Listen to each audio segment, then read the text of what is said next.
Sa simula ng pelikula, ipinakita ang isang babaeng Indian na pumunta sa gubat upang maghanap ng prutas.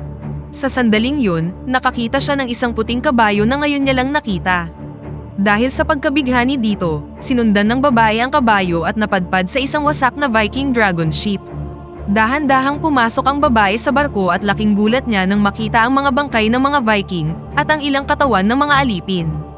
Habang sinusuri ang bangkay ng tila pinuno ng mga Viking, biglang nagpakita ang isang batang lalaki habang nakatutok ang kanyang espada sa babae. Nang makitang takot na takot ang bata, pinakalma siya ng babae at nagpas siyang dalhin siya sa nayon. Pagdating doon, sinuri ng mga Indian ang katawan ng bata at na-realize na ang bata ay nagmula sa angkan ng mga halimaw o Viking na magdadala sa kanila ng kapahamakan.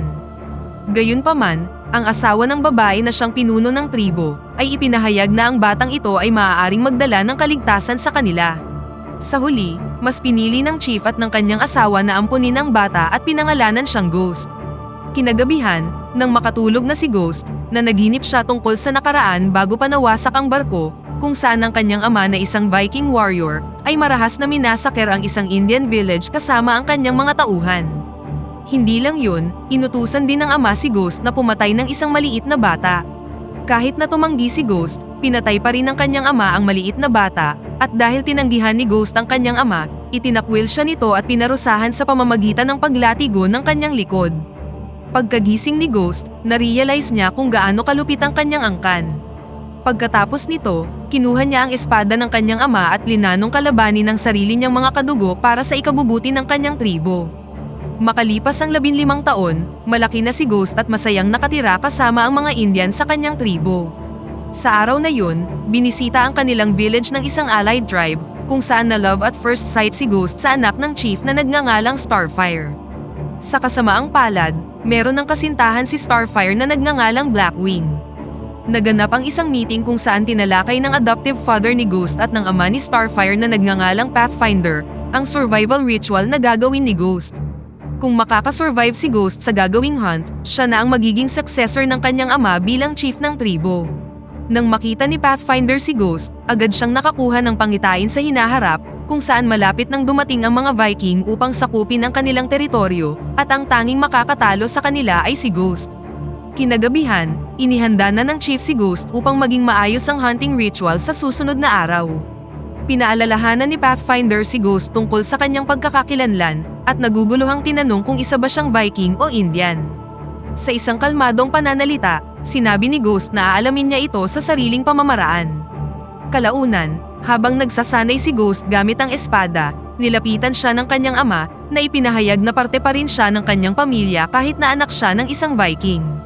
Kinabukasan, nagpaalam na si Ghost sa kanyang ina at pumunta na sa kagubatan upang simulan ang survival ritual.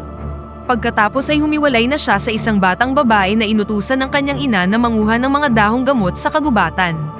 Pagdating ng bata sa isang lugar na maraming dahon, bigla siyang nagulat sa pagdating ng mga Viking, nakakarating lang para patayin ang mga taga-nayon.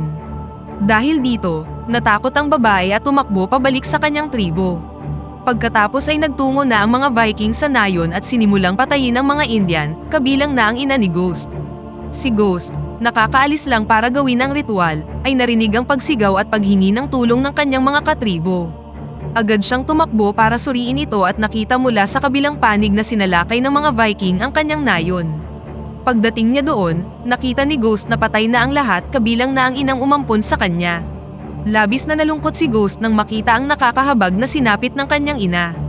Kasabay nito, nakita din ni Ghost ang kanyang ama na pinilit na makipagduelo sa Viking leader na nagngangalang Gunnar. Sa laban na yun, natalo ang kanyang ama at walang awang pinagsasaksak ng espada sa likod. Nang makita ito, lumapit si Ghost upang tulungan ang kanyang ama, ngunit sa halip, pinilit si Ghost na makipaglaban sa kanang kamay ni Gunnar na nagngangalang Alfar. Sa sobrang galit, kinuha ni Ghost ang espada ng kanyang ama at nilaslas ang isang mata ni Alfar. Pagkatapos nito, ninakaw niya ang isa sa mga shield at tumakbo palayo sa lugar.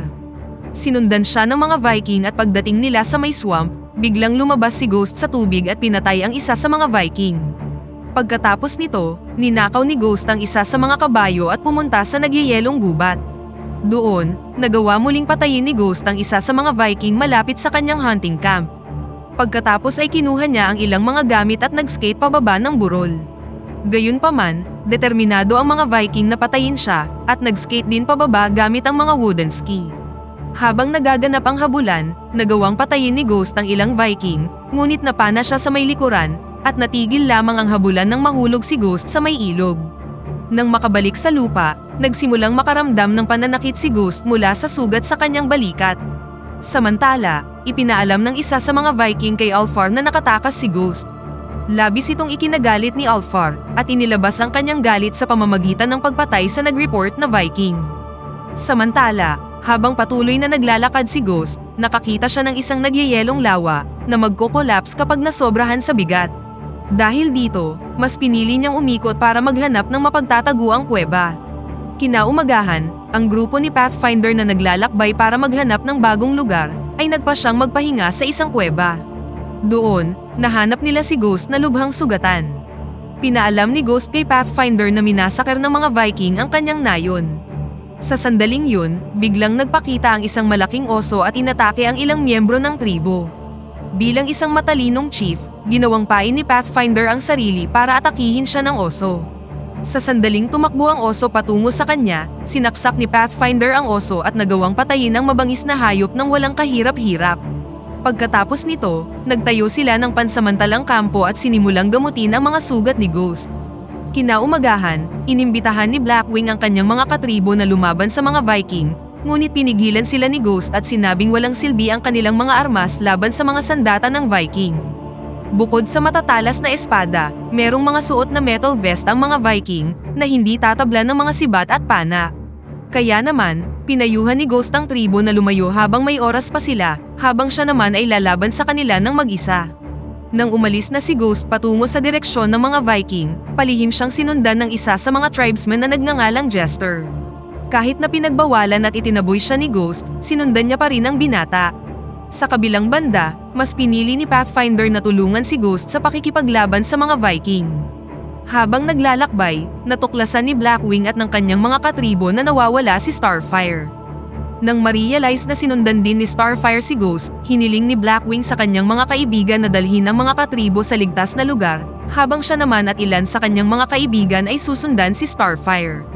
Kinagabihan, habang natutulog si Ghost, bigla siyang nagising sa biglaang pagdating ni Pathfinder, na gustong sumama sa pakikipaglaban sa mga Viking. Ngunit sa ilang kadahilanan, pinatay ni Pathfinder ang kanyang sarili gamit ang espada ni Ghost. Sa kabutihang palad, panaginip lang ang lahat ng yun.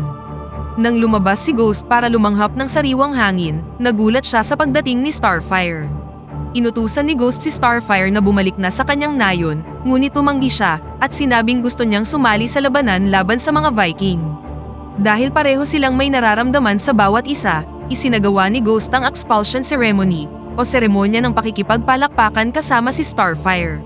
Pagkalabas ng kuweba, ilang Viking ang sumalubong sa kanila. Nang walang pag-aatubili, si Ghost, gamit ang isang battlesuit, ay sinimulang patayin ng paisa-isa ang mga miyembro ng Viking. Lumahok din sa pag-atake sina Starfire at Jester. Matapos patayin ang ilan sa mga Viking, sadyang nagpakita si Ghost sa harap ng mga kalaban upang dalhin sila sa isang bitag na nasa harap mismo ni Ghost. Ngunit nang nagsimula ng sumugod ang mga Viking, biglang lumitaw si Blackwing at ang kanyang tribo para tumulong. Dahil dito, nahulog din sila sa bitag ni Ghost at namatay kasama ng ilang Viking. Si Blackwing, na malubhang nasugatan, ay iniligtas ni Ghost at dinala siya sa harap ng kuweba. Hiniling ni Blackwing kay Ghost na bantayan at alagaan si Starfire, habang siya naman ay makikipaglaban ng mag-isa sa mga Viking. Nang pumasok na si Ghost sa kuweba, sinimulan na ng mga Viking na paulanan ng pana si Blackwing. Pagkatapos nito, hinabol na ng mga Viking si Ghost sa loob ng kuweba. Muntikan nang mahuli si Starfire ngunit sa kabutihang palad ay nakatakas siya dahil sa tulong ni Jester. Sa kasamaang palad, natrap si Jester at sa huli ay pinatay ng isa sa mga Viking. Matapos dumaan sa makikitid na daan, nagawang makalabas ng kuweba ni Ghost at Starfire. Sa kabilang banda, sinadyang pahirapan ng mga Viking ang isang nakaligtas na Indian upang gawing pain para kay Ghost. Nang makita ito, sinubukan silang pigilan ni Ghost ngunit agad siyang pinagbawalan ni Starfire. Kasabay nito, dumating si Pathfinder at pinatay ang mga natitirang Indian gamit ang mga pana upang wakasan na ang kanilang pagdurusa. Gayunpaman, naalerto ang mga Viking sa aksyon ni Pathfinder at nahanap ang kanilang pinagtataguan. Pinalibutan nila sina Pathfinder, Ghost at Starfire hanggang sa tuluyan ng mahuli ang tatlo. Kalaunan, planong patayin ng mga Viking si Pathfinder sa pamamagitan ng paghati ng kanyang katawan, ngunit bago ito magsimula, pinayuhan niya si Ghost na kung gusto niyang talunin ang isang oso, dapat siyang gumamit ng parehong lakas tulad ng sa oso. Pagkatapos nito, sinimulan ng hilahin ng mga kabayo si Pathfinder at namatay sa isang nakakakilabot na kamatayan sa harap ng kanyang anak na babae. Nang si Starfire na ang papatayin, pinigilan sila ni Ghost at ipinahayag na siya ang magiging clue para mahanap nila ang ibang Indian tribe. Nang marinig ito, hindi na pinatay ng mga Viking si Starfire at sinimulan na ang paghunt sa ibang tribo sa tulong ni Ghost. Habang nasa daan, palihim silang inilayo ni Ghost sa pamamagitan ng pagkumbinsi sa mga Viking na nagtungo sa Snowy Mountain ang mga Indian. Nang nakita nila ang ilang mga nahulog na gamit ng tribo, palihim na dinampot ni Ghost ang isang manika at itinago ito sa kanyang damit. Makalipas ang ilang oras, nang marating nila ang isang kuta, sinadya ni Ghost na ihulog ang manika sa lupa at sinabi kay Gunnar na kakaalis lang ng mga Indian papunta sa kanluran. Noong una, hindi sa kanya naniniwala sina Gunnar at Alfar, ngunit nang matagpuan ng isa sa mga Viking ang manika na sadyang ihinulog ni Ghost, sa wakas ay naniwala na sila sa kanya at nagsimulang maglakad patungo sa kanluran. Pagkatapos nito, dinala sila ni Ghost sa nagyayelong lawa na dati na niyang napuntahan. Doon, sadyang ininsulto ni Ghost si Gunnar sa pamamagitan ng pagsabi sa kanyang kailangan nilang dumaan sa gilid ng lawa.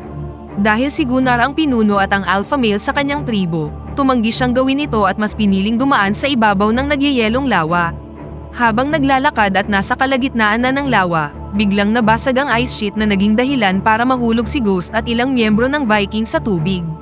Habang nasa ilalim, nagkaroon si Ghost ng isang pangitain mula kay Pathfinder na pinayuhan siyang iligtas ang mga Indian at maging kanyang successor.